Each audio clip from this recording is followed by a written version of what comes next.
ಜೈ ರಾಮಕೃಷ್ಣ. ನಮಸ್ತೆ. ಯುಗಾವತಾರ ಶ್ರೀರಾಮಕೃಷ್ಣ ಗ್ರಂಥಾಧ್ಯಯನಕ್ಕೆ ತಮ್ಮೆಲ್ಲರಿಗೂ ಸ್ವಾಗತ. ಅಧ್ಯಾಯ 44 ಮಹಾಭಾವದ ಅನುಭವ. ಮಧುರ ಭಾವ ಸಾಧನೆಯನ್ನು ಪ್ರಾರಂಭಿಸಿದಂದಿನಿಂದ ಶ್ರೀರಾಮಕೃಷ್ಣರಲ್ಲಿ ಕೃಷ್ಣನ ದರ್ಶನ ಪಡೆಯುವ ಮತ್ತು ಆತನನ್ನು ಆಧ್ಯಾತ್ಮಿಕ ಪತಿಯನ್ನಾಗಿ ಪಡೆಯುವ ತೀವ್ರ ವ್ಯಾಕುಲತೆಯುಂಟಾಗಿತ್ತು. ಆ ಅಭಿಲಾಷೆಯಿಂದ ಅವರು ಜಗನ್ಮಾತೆಯ ಪೂಜೆ ಸೇವೆಗಳಲ್ಲಿ ನಿರತರಾದರು. ಅಲ್ಲದೆ ದೇವಿಯ ಪೂಜೆಯ ಬಳಿಕ ಏಕಚಿತ್ತದಿಂದ ಶ್ರೀಕೃಷ್ಣನ ಸೇವೆಯನ್ನು ಕೈಗೊಂಡು ವ್ಯಾಕುಲ ಹೃದಯದಿಂದ ಪ್ರಾರ್ಥನೆ ಮಾಡುತ್ತಾ ದಿನಗಳನ್ನು ಕಳೆದರು.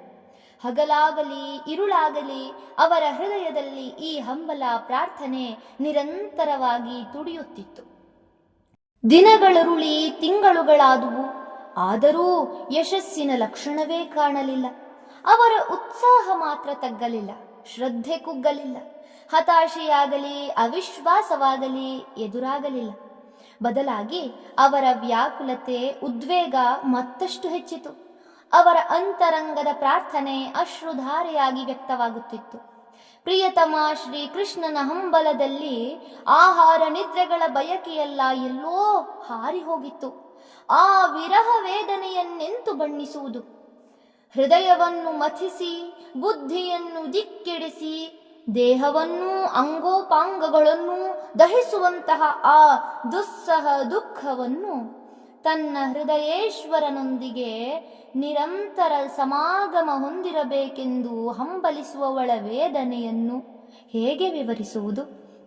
ಅಲ್ಲದೆ ಈ ವಿರಹ ವೇದನೆ ಕೇವಲ ಮಾನಸಿಕ ಭಾವಾವೇಗಗಳ ರೂಪದಲ್ಲಿ ಪ್ರಕಟವಾಗಿ ಅಷ್ಟಕ್ಕೆ ಮುಗಿಯಲಿಲ್ಲ. ಹಿಂದೆ ಅವರು ಅನುಭವಿಸಿದ್ದ ಆ ಭಯಂಕರ ಉರಿತದ ಮತ್ತು ಅಸಹನೀಯ ನೋವಿನ ತೊಂದರೆ ಪುನರಾರಂಭವಾಯಿತು. ಒಂದೊಂದು ಸಲವಂತೂ ಶ್ರೀಕೃಷ್ಣನ ಅಗಲುವಿಕೆಯ ತೀವ್ರ ಬಾಧೆಯಿಂದ ತಮ್ಮ ಶರೀರದ ರೋಮಕೂಪಗಳಿಂದ ರಕ್ತವು ಹನಿ ಹನಿಯಾಗಿ ಜಿನುಗುತ್ತಿತ್ತು ಎಂದು ಶ್ರೀರಾಮಕೃಷ್ಣರೇ ಹೇಳುತ್ತಾರೆ. ದೇಹದ ಕೀಲುಗಳೆಲ್ಲ ಕಳಚಿ ಹೋದಂತಾಗಿತ್ತು. ಸಮಸ್ತ ಜ್ಞಾನೇಂದ್ರಿಯಗಳು, ಕರ್ಮೇಂದ್ರಿಯಗಳು ಜಡವಾದಂತಾಗಿ ಕೆಲವೊಮ್ಮೆ ಶರೀರವು ಮೃತಪ್ರಾಯವಾಗಿ ನಿಶ್ಚೇಷ್ಟಿತವಾಗಿ ಬಿದ್ದಿರುತ್ತಿತ್ತು. ಶ್ರೀರಾಮಕೃಷ್ಣರು ಸ್ತ್ರೀಭಾವದಿಂದಿದ್ದ ಈ ದಿನಗಳ ಅವರ ತಳಮಳದ ವೇಳೆಯಲ್ಲಿ ಸ್ತ್ರೀ ಸಹಜ ರೀತಿಯಿಂದಲೇ ಅವರನ್ನು ಸಂಭಾಳಿಸಿ ನೋಡಿಕೊಳ್ಳಲು ಭೈರವಿ ಬ್ರಾಹ್ಮಣಿ ಅಲ್ಲಿಯೇ ಇದ್ದುದು ದೈವ ನಿಯಾಮಕವೇ ಸರಿ. ಕಲ್ಪನಾತೀತವಾದ ಆ ಅವಸ್ಥೆಯನ್ನು ಬಣ್ಣಿಸುತ್ತಾ ಶ್ರೀ ಸ್ವಾಮಿ ಶಾರದಾನಂದರು ಲೀಲಾ ಪ್ರಸಂಗದಲ್ಲಿ ಬರೆಯುತ್ತಾರೆ, ನಮ್ಮನ್ನು ಕೇವಲ ದೇಹಗಳೆಂದು ತಿಳಿದುಕೊಂಡಿರುವ ಮತ್ತು ಅದರ ಹೊರತಾಗಿ ಬೇರಾವ ಕಲ್ಪನೆಯೂ ಇಲ್ಲದಿರುವ ಮನುಷ್ಯರು ನಾವು.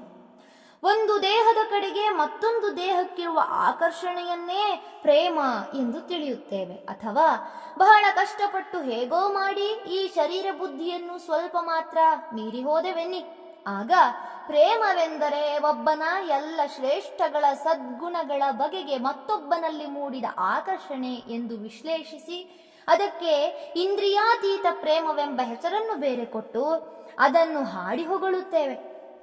ಆದರೆ ಲೋಕ ಸಮ್ಮಾನಿತವಾದ ಕವಿಗಳಿಂದ ಹೊಗಳಲ್ಪಟ್ಟ ಈ ಬಗೆಯ ಇಂದ್ರಿಯಾತೀತ ಪ್ರೇಮದ ಹಿಂದೆಯೂ ಅಡಗಿರುವುದು ಅದೇ ದೇಹ ಪ್ರಜ್ಞೆ ಮತ್ತು ಭೋಗಲಾಲಸೆಗಳೇ ಎಂಬುದನ್ನು ಮರೆಮಾಚಲಾಗದು. ಶ್ರೀರಾಮಕೃಷ್ಣರಲ್ಲಿ ನಾವು ಕಾಣುವ ಆ ನಿಜವಾದ ಅತೀಂದ್ರಿಯ ಪ್ರೇಮದ ಈ ಪ್ರೇಮ ಎಷ್ಟು ತುಚ್ಛವಾಗಿ ಟೊಳ್ಳಾಗಿ ಕಾಣುತ್ತದೆ. ಇಂಥ ದಿವ್ಯ ಪ್ರೇಮವು ಪರಿಪೂರ್ಣವಾಗಿ ಆವಿರ್ಭಾವಗೊಂಡಿದ್ದುದು ರಾಧೆಯೊಬ್ಬಳಲ್ಲಿ ಮಾತ್ರವೇ ಎಂದು ಭಕ್ತಿಶಾಸ್ತ್ರಗಳು ಸಾರುತ್ತವೆ. ಅತೀಂದ್ರಿಯ ಪ್ರೇಮದ ಅತ್ಯುನ್ನತ ಆದರ್ಶವೇ ರಾಧೆ. ಆಕೆಗೆ ಸರಿಸಮಾನರಾದವರೊಬ್ಬರನ್ನೂ ಆ ಶಾಸ್ತ್ರಗಳಲ್ಲಿ ನಾವು ಕಾಣಲಾರೆವು. ಆ ವೈಷ್ಣವ ಗ್ರಂಥಗಳ ಪ್ರಕಾರ ಇತರ ಯಾವ ಜೀವಿಗಾದರೂ ಪ್ರೇಮದ ಈ ಪರಾಕಾಷ್ಠೆಯನ್ನು ತಲುಪಲು ಸಾಧ್ಯವೇ ಇಲ್ಲ. ಸಾಧಕನು ಈ ಪ್ರೇಮವನ್ನು ಕೇವಲ ಭಾಗಶಃ, ಅದೂ ಕೂಡ ರಾಧೆಯ ಕೃಪಾವಿಶೇಷದಿಂದ ಮಾತ್ರವೇ ಅನುಭವಿಸಲು ಸಾಧ್ಯ.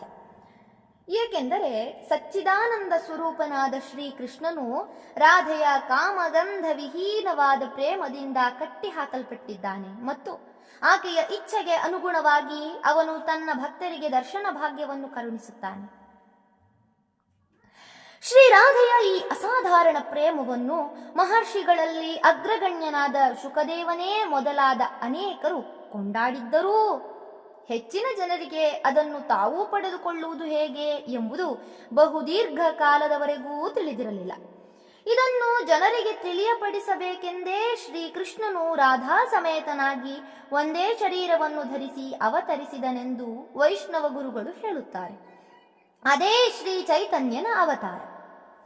ಶ್ರೀ ಚೈತನ್ಯನು ಅಂತರಂಗದಲ್ಲಿ ಶ್ರೀಕೃಷ್ಣನಾಗಿಯೂ ಬಹಿರಂಗದಲ್ಲಿ ರಾಧೆಯಾಗಿಯೂ ವ್ಯಕ್ತಗೊಂಡ.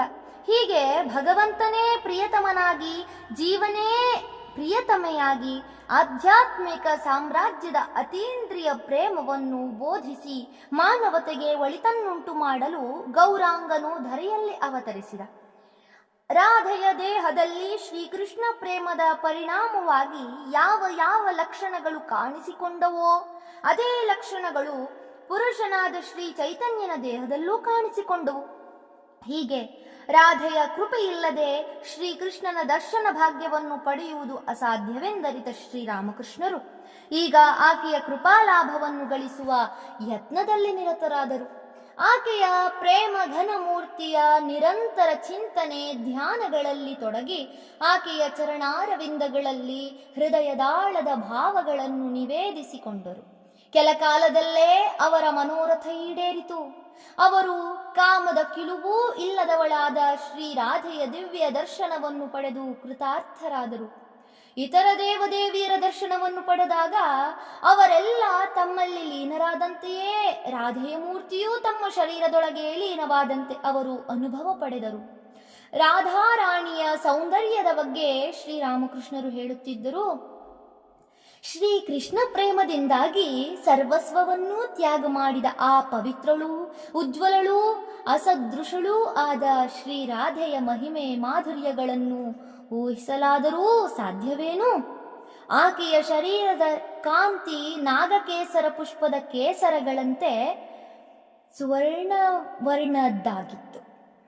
ಶ್ರೀರಾಧೆಯ ದರ್ಶನವನ್ನು ಪಡೆದಾಗಿನಿಂದ ಶ್ರೀರಾಮಕೃಷ್ಣರು ತಮ್ಮನ್ನು ರಾಧೆಯೆಂದೇ ಭಾವಿಸತೊಡಗಿದರು. ಈ ಭಾವ ತೀವ್ರತರವಾಯಿತು. ಆಕೆಯ ಪವಿತ್ರ ಸ್ವರೂಪ, ಪವಿತ್ರ ಚರಿತೆಗಳ ಗಾಢ ಧ್ಯಾನದಿಂದಾಗಿ ಮತ್ತು ತಮ್ಮನ್ನು ಆಕೆಯೊಂದಿಗೆ ಒಂದೆಂದು ಬಗೆದುದರಿಂದಾಗಿ ಅವರು ತಮ್ಮ ಸ್ವಂತ ಅಸ್ತಿತ್ವದ ಬೋಧೆಯನ್ನೇ ಸಂಪೂರ್ಣ ಕಳೆದುಕೊಂಡು ಬಿಟ್ಟರು. ಅವರಲ್ಲಿ ಸ್ವಭಾವ ಸಹಜವಾಗಿದ್ದ ಭಗವದ್ಭಕ್ತಿ ಈಗ ಶ್ರೀರಾಧೆಯ ಪ್ರೇಮಾಭಕ್ತಿಯ ರೂಪ ತಾಳಿತು. ಅದು ಬೆಳೆಯಿತು, ಉತ್ಕಟಾವಸ್ಥೆಗೆ ಏರಿತು.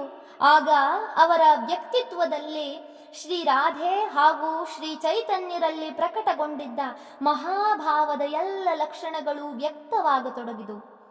ಭೈರವಿ ಬ್ರಾಹ್ಮಣಿ ಹಾಗೂ ಇತರ ನುರಿತ ಸಾಧಕರನೇಕರು ಇಂತಹ ಅತ್ಯುನ್ನತ ಸಾಕ್ಷಾತ್ಕಾರದ ಲಕ್ಷಣಗಳನ್ನು ಗುರುತಿಸಿ ಪರಮಾಶ್ಚರ್ಯಗೊಂಡರು ಮತ್ತು ಅವರಿಗೆ ಭಕ್ತಿ ಶ್ರದ್ಧೆಗಳಿಂದ ಪ್ರಣಾಮ ಸಲ್ಲಿಸಿದರು. ಮುಂದೆ ಮಹಾಭಾವದ ಪ್ರಸ್ತಾಪ ಬಂದಾಗ ಶ್ರೀರಾಮಕೃಷ್ಣರೇ ತಮ್ಮ ಆಪ್ತ ಶಿಷ್ಯರ ಮುಂದೆ ಹೇಳುತ್ತಾರೆ, 19 ರೀತಿಯ ಭಾವಗಳು ಒಂದೇ ಶರೀರದಲ್ಲಿ ಏಕಕಾಲಕ್ಕೆ ವ್ಯಕ್ತವಾಗುವುದನ್ನೇ ಭಕ್ತಿಶಾಸ್ತ್ರಗಳಲ್ಲಿ ಮಹಾಭಾವವೆಂದು ಬಣ್ಣಿಸಲಾಗಿದೆ. ಇವುಗಳಲ್ಲಿ ಯಾವುದಾದರೂ ಒಂದೇ ಒಂದು ಭಾವವನ್ನಾಶ್ರಯಿಸಿ ಸಾಧನೆ ಮಾಡಿ ಅದನ್ನು ಸಿದ್ಧಿಸಿಕೊಳ್ಳುವುದಕ್ಕೆ ಒಬ್ಬ ವ್ಯಕ್ತಿಗೆ ಒಂದು ಇಡೀ ಜನ್ಮ ಬೇಕಾಗುತ್ತದೆ. ಅಂತಹ 19 ಭಾವಗಳು ತಮ್ಮ ಶರೀರವನ್ನು ತೋರಿಸಿ ಇದರಲ್ಲಿ ಸಂಪೂರ್ಣ ಪ್ರಕಾಶಕ್ಕೆ ಬಂದಿದ್ದುವು. ಕೃಷ್ಣ ವಿರಹದ ತೀವ್ರ ದುಃಖದ ಪರಿಣಾಮವಾಗಿ ಶ್ರೀರಾಮಕೃಷ್ಣರ ಪ್ರತಿಯೊಂದು ರೋಮಕೂಪದಿಂದಲೂ ರಕ್ತ ಒಸರಿತು ಎಂಬುದನ್ನು ಹಿಂದೆಯೇ ನೋಡಿದೆವಷ್ಟೆ. ಆ ಘಟನೆ ಸಂಭವಿಸಿದ್ದು ಮಹಾಭಾವದ ಪರಾಕಾಷ್ಠೆಯ ಸಂದರ್ಭದಲ್ಲಿಯೇ. ತಾವೊಬ್ಬ ಸ್ತ್ರೀಯೇ ಹೊರತು ಪುರುಷನಲ್ಲ ಎಂಬ ಭಾವದಲ್ಲಿ ಅವರು ಎಷ್ಟರ ಮಟ್ಟಿಗೆ ನಿರಂತರವಾಗಿ ತನ್ಮಯರಾಗಿದ್ದರೆಂದರೆ ಅವರಿಗೆ ಕನಸಿನಲ್ಲಿಯೂ ಸಹ ತಾವೊಬ್ಬ ಪುರುಷನೆಂಬ ಭಾವನೆ ಕ್ಷಣ ಮಾತ್ರವಾದರೂ ಮೂಡಲಿಲ್ಲ. ಮತ್ತು ಆಗ ಅವರ ಶರೀರದ ಸಕಲ ಇಂದ್ರಿಯಗಳೂ ಸ್ತ್ರೀ ಶರೀರದಂತೆಯೇ ವರ್ತಿಸಿದವು. ಒಬ್ಬ ವ್ಯಕ್ತಿಯ ಶರೀರವು ಆ ರೂಪದಲ್ಲಿ ಸೃಷ್ಟಿಯಾಗುವುದಕ್ಕೆ ಆತನ ಮನಸ್ಸೇ ಕಾರಣ ಮತ್ತು ಅವನ ಮನಸ್ಸು ಆತನ ಇಚ್ಛೆಗಳಿಗೆ ಮತ್ತು ಕಾಮನೆಗಳಿಗೆ ಅನುಸಾರವಾಗಿ ಶರೀರವನ್ನು ನಿರಂತರವಾಗಿ ಪುನರ್ನಿರ್ಮಿಸುತ್ತಿರುತ್ತದೆ ಎಂದು ವೇದಾಂತವು ತಿಳಿಸುತ್ತದೆ. ಮನಸ್ಸಿಗೆ ಶರೀರದ ಮೇಲಿರುವ ಹತೋಟಿ ಇಂಥದು ಎಂಬ ವಿಷಯವನ್ನು ಕೇಳಿದಾಗಲೂ ನಾವು ಅದರ ಮಹತ್ವವನ್ನು ಸಂಪೂರ್ಣವಾಗಿ ಅರ್ಥ ಮಾಡಿಕೊಳ್ಳಲಾರೆವು ಅಥವಾ ಒಪ್ಪಲಾರೆವು. ಏಕೆಂದರೆ ನಮಗೆ ಅಂತಹ ಅನುಭವವಾಗಿಲ್ಲವಲ್ಲ. ನಮ್ಮ ಮನಸ್ಸನ್ನು ಹಾಗೆ ಇತರೆಲ್ಲ ವಸ್ತುಗಳಿಂದ ವಿಮುಖವಾಗಿಸಿ ತನ್ನೆಡೆಗೇ ಸೆಳೆದು ತನ್ನಲ್ಲಿಯೇ ಆ ಮನಸ್ಸು ಏಕಾಗ್ರಗೊಳ್ಳುವಂತೆ ಮಾಡುವ ಮತ್ತು ತನ್ಮೂಲಕ ಮನಸ್ಸಿನ ಅಪಾರ ಶಕ್ತಿಗಳು ವ್ಯಕ್ತಗೊಳ್ಳುವಂತೆ ಮಾಡುವ ವಸ್ತುವಾದರೂ ನಮ್ಮ ಪಾಲಿಗೆ ಯಾವುದಿದೆ? ಆದರೆ ಶ್ರೀರಾಮಕೃಷ್ಣರ ಮನಸ್ಸಿನಲ್ಲಿ ಉದಿಸಿದ ಪ್ರಬಲ ಕಾಮನೆಯಿಂದಾಗಿ ಕೆಲ ಕಾಲದಲ್ಲೇ ಅವರ ಶರೀರ ಆ ರೀತಿಯಾಗಿ ಪರಿವರ್ತಿತವಾದುದು ವೇದಾಂತದ ವಾಕ್ಯಕ್ಕೊಂದು ಸಾಕ್ಷ್ಯ. ಅವರ ಆಧ್ಯಾತ್ಮಿಕ ಅನುಭವಗಳನ್ನು ಹಿಂದಿನ ಯುಗಗಳ ಸಾಧಕರ ಹಾಗೂ ಸಿದ್ಧ ಪುರುಷರ ಅನುಭವಗಳೊಂದಿಗೆ ಹೋಲಿಸಿ ನೋಡುವ ಉದ್ದೇಶದಿಂದ ಮುಂದೆ ಪದ್ಮಲೋಚನನೇ ಮೊದಲಾದ ಪಂಡಿತ ಶ್ರೇಷ್ಠರು ಅವರನ್ನು ಆ ಬಗ್ಗೆ ಪ್ರಶ್ನಿಸುತ್ತಾರೆ. ಆಗ ಅವರು ತಿಳಿಸಿದ ಪರಮಾದ್ಭುತ ಸಂಗತಿಗಳನ್ನು ಕೇಳಿ ಆ ಪಂಡಿತರು, ಸ್ವಾಮಿ, ನಿಮ್ಮ ಅನುಭವಗಳು ವೇದ ಪುರಾಣಗಳನ್ನೂ ಅತಿಕ್ರಮಿಸಿ ಬಹುದೂರ ಸಾಗಿವೆ ಎಂದು ಉದ್ಗರಿಸುತ್ತಾರೆ. ಆ ಸಂಗತಿಗಳನ್ನು ಕೇಳಿದಾಗ ನಾವಾದರೂ ಕೂಡ ಅವು ಶರೀರಶಾಸ್ತ್ರಜ್ಞಾನದ ಸದ್ಯದ ಪರಿಮಿತಿಯನ್ನು ದಾಟಿ ಹೋಗಿವೆ ಎಂದು ಒಪ್ಪಲೇಬೇಕು. ಶ್ರೀರಾಮಕೃಷ್ಣರು ರಾಧಾಭಾವವನ್ನು ತಳೆದು ಹಗಲಿರುಳು ಆಕೆಯ ಧ್ಯಾನದಲ್ಲೇ ಮುಳುಗಿ ಹೋಗಿದ್ದುದು ಮಧುರ ಭಾವ ಸಾಧನೆಯ ಮೂಲಕ ಭಗವತ್ ಸಾಕ್ಷಾತ್ಕಾರ ಪಡೆದುಕೊಳ್ಳಲೆಂದೇ ಅಲ್ಲವೇ? ಅವರು ಶ್ರೀಕೃಷ್ಣನನ್ನು ತಮ್ಮ ಆಧ್ಯಾತ್ಮಿಕ ಪತಿ ಎಂಬ ಭಾವದಿಂದ ಸಾಧನೆ ಮಾಡುತ್ತಾ ಆ ಸಾಧನೆಯ ತುದಿಯನ್ನು ಮುಟ್ಟಿದ ಮೇಲೆ ಅವರಿಗೆ ರಾಧಾಮಣಿಯ ಕೃಪೆ ದೊರಕಿತು. ಇದಾದ ಕೆಲ ಕಾಲದಲ್ಲೇ ಅವರಿಗೆ ಸಚ್ಚಿದಾನಂದ ಸ್ವರೂಪನಾದ ಶ್ರೀಕೃಷ್ಣ ಭಗವಂತನ ಪವಿತ್ರ ದರ್ಶನವೂ ಲಭಿಸಿತು. ಹಿಂದಿನ ದರ್ಶನಗಳಂತೆಯೇ ಈ ದರ್ಶನದಲ್ಲಿ ಗೋಚರವಾದ ಶ್ರೀಕೃಷ್ಣನ ಚಿನ್ಮಯ ಮೂರ್ತಿ ಅವರ ಶರೀರದಲ್ಲಿ ಬೆರೆತು ಲೀನವಾಯಿತು. ಹೀಗೆ ಮಧುರ ಭಾವದ ಚರಮಾವಸ್ಥೆಯನ್ನು ತಲುಪಿ ಕೃತಕೃತ್ಯರಾದ ಶ್ರೀರಾಮಕೃಷ್ಣರು ಕೆಲ ಕಾಲ ಆ ಅಲೌಕಿಕ ಆನಂದವನ್ನು ಸವಿಯುತ್ತಾ ಉನ್ಮತ್ತರಾಗಿದ್ದರು. ಶ್ರೀಕೃಷ್ಣನ ಭಾವದಲ್ಲೇ ಸಂಪೂರ್ಣ ಮೈಮರೆತಿದ್ದರು. ಪರಬ್ರಹ್ಮದಿಂದ ಹಿಡಿದು ಒಂದು ಹುಲ್ಲು ಕಡ್ಡಿಯವರೆಗೆ ಸಕಲ ಚರಾಚರ ವಸ್ತುಗಳು ಶ್ರೀಕೃಷ್ಣನ ಆವಿರ್ಭಾವಗಳೆಂದು ಮತ್ತು ಸ್ವತಃ ತಮ್ಮನ್ನೂ ಶ್ರೀಕೃಷ್ಣನೆಂದು ಪರಿಭಾವಿಸುತ್ತಿದ್ದರು. ಮುಂದೆ ಅವರು ತೋತಾಪುರಿಯ ನೆರವಿನಿಂದ ಅದ್ವೈತ ಸಾಧನೆಯನ್ನು ಕೈಗೊಳ್ಳುವವರೆಗೂ ಈ ಮಧುರ ಭಾವ ಮುಂದುವರಿಯಿತು. ಶ್ರೀರಾಮಕೃಷ್ಣರು ಮಧುರ ಭಾವದ ಆನಂದದಲ್ಲಿ ಮುಳುಗಿದ್ದ ಸಮಯದಲ್ಲಿ ಅವರಿಗೆ ಮತ್ತೊಂದು ಮಹತ್ವದ ದರ್ಶನವಾಯಿತು. ಒಂದು ದಿನ ಅವರು ವಿಷ್ಣು ದೇವಾಲಯದ ಮುಂದೆ ಕುಳಿತು ಪಂಡಿತರೊಬ್ಬರ ಭಾಗವತ ವಾಚನವನ್ನು ಆಲಿಸುತ್ತಿದ್ದರು. ಆಗ ಇದ್ದಕ್ಕಿದ್ದಂತೆ ಅವರಿಗೆ ಶ್ರೀಕೃಷ್ಣನ ಜ್ಯೋತಿರ್ಮಯ ರೂಪದ ದರ್ಶನವಾಯಿತು. ತಕ್ಷಣ ಅವರು ಭಾವ ಸಮಾಧಿಗೇರಿದರು. ಆ ಸ್ಥಿತಿಯಲ್ಲಿ ಅವರು ಶ್ರೀಕೃಷ್ಣನ ಪಾದ ಪದ್ಮಗಳಿಂದ ಹಗ್ಗದ ರೂಪದಲ್ಲಿ ಜ್ಯೋತಿಯೊಂದು ಹೊಮ್ಮಿ ಮೊದಲು ಭಾಗವತ ಗ್ರಂಥವನ್ನು, ಬಳಿಕ ತಮ್ಮ ಹೃದಯವನ್ನು ಸ್ಪರ್ಶಿಸಿ ಕೆಲ ಕಾಲ ಮೂರನ್ನೂ ಒಟ್ಟುಗೂಡಿಸಿದಂತೆ ಕಂಡರು. ಈ ದರ್ಶನದಿಂದ ಶ್ರೀರಾಮಕೃಷ್ಣರಿಗೆ ಒಂದು ವಿಷಯ ಮನದಟ್ಟಾಯಿತು. ಅದೇನೆಂದರೆ ಭಾಗವತ, ಭಕ್ತ ಮತ್ತು ಭಗವಂತ ಈ ಮೂರೂ ಬೇರೆ ಬೇರೆ ವಸ್ತುಗಳಾಗಿ ಕಂಡರೂ ನಿಜಕ್ಕೂ ಅವು ಒಂದೇ ಪದಾರ್ಥ, ಅರ್ಥಾತ್ ಈ ಮೂರೂ ಒಂದೇ ಸತ್ಯದ ವಿವಿಧ ರೂಪಗಳು ಮಾತ್ರ ಎಂದು. ಆದ್ದರಿಂದ ಅವರು ಮುಂದೆ ಆಗಾಗ ಹೇಳುತ್ತಿದ್ದರು, ಭಾಗವತ, ಭಕ್ತ ಮತ್ತು ಭಗವಾನ್ ಈ ಮೂರೂ ಒಂದೇ ಮತ್ತು ಒಂದೇ ಮೂರೂ ಆಗಿದೆ. ಧನ್ಯವಾದಗಳು. ಇಂದಿಗೆ ಅಧ್ಯಾಯ 44 ಸಂಪೂರ್ಣವಾಯಿತು. ಮುಂದಿನ ಸಂಚಿಕೆಯಲ್ಲಿ ಹೊಸ ಅಧ್ಯಾಯವನ್ನು ಪ್ರಾರಂಭಿಸೋಣ. ಓಂ ಶಾಂತಿ ಶಾಂತಿ ಶಾಂತಿ. ಹರಿ ಓಂ ತತ್ಸತ್. ಶ್ರೀರಾಮಕೃಷ್ಣಾರ್ಪಣಮಸ್ತು. ಸರ್ವೇ ಜನ ಸುಖಿನೋ ಭವಂತು. ಜೈ ಶ್ರೀಮಾತಾ.